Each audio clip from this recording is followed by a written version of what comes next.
పట్టుకుని కూర్చుండేవారు. అలాగే ఒక కళాభిమాని నన్ను నా కళాభివృద్ధిని కాంక్షిస్తూ ఒక 50 రూపాయలు కానుక ఇచ్చి ఉన్నారు. వారికి మా హృదయపూర్వకమైన ధన్యవాదాలు తెలియజేసుకుంటున్నాం. నీ భక్తికి కడు సంతసించింది కానీ హరిశ్చంద్ర ఇంకాలమయ్యా ఇట్లు ముక్కు పట్టుకుని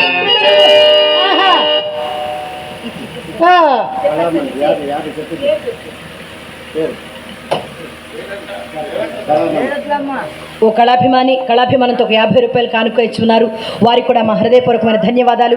ఆ వరసిద్ధి వినాయక స్వామి మీ అందరికీ అష్టైశ్వర్య ఆయురారోగ్య భోగ భాగ్యములు ఇచ్చి సదా కాచి కాపాడాలని ఆ దేవదేవుని మనసారా ప్రార్థిస్తూ కోరు. ఏమి నా అదృష్టము, సొమ్ము బాగానే వచ్చుచున్నది వీరికి. ఇక నా పన్ను కూడా పన్నినట్లే. నా కొరక అలాగే మరో కళాభిమానంతో నాకు సౌండ్ పెట్టం ఇది.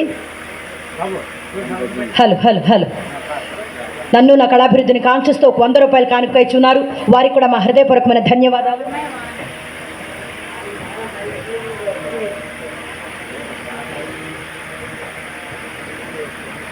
అలాగే మరో కళాభిమాని నన్ను నా కళాభివృద్ధిని కాంక్షిస్తూ ఒక 100 రూపాయలు కానుక ఇచ్చున్నారు. వారికి కూడా మా హృదయపూర్వకమైన ధన్యవాదాలు. ఆ వరసిద్ధి వినాయక స్వామి అందరినీ చల్లగా కాచి కాపాడాలని ఆ దేవదేవుని మనసారా ప్రార్థిస్తూ కోరుకుంటున్నాను. హరిశ్చంద్ర ఎంతకాలమయ్యా ఇంక ముక్కు పట్టుకుని మూల కూర్చుండదవ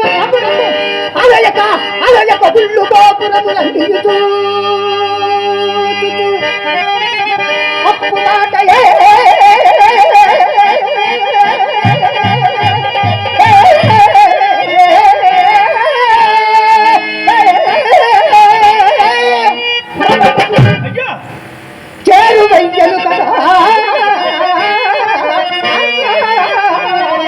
కడుపంచుల ప్రయాసము ఆయగుచున్నది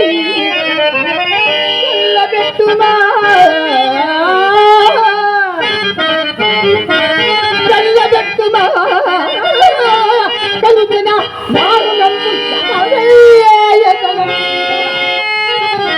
నేను పోయగా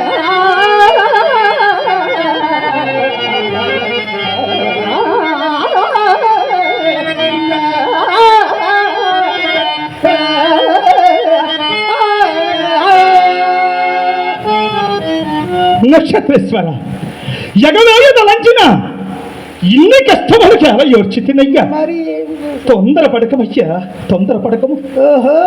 బాగున్నదయ్యా, చాలా బాగున్నది. సొమ్ము దళించిన వాడువు, నీవు తొందరపడవు. పుచ్చుకుని పడుతున్న నన్ను కూడా తొందరపడవదు నీతులు చెప్పుతుంటేవి నీతులు. బాబు అన్నిటికీ కాళ్ళు చాచిన నీకేమి తొందర. అప్పుతో తల ముంగితిది ఇంకొక పుట్టడైనని పుట్టి మునుంగ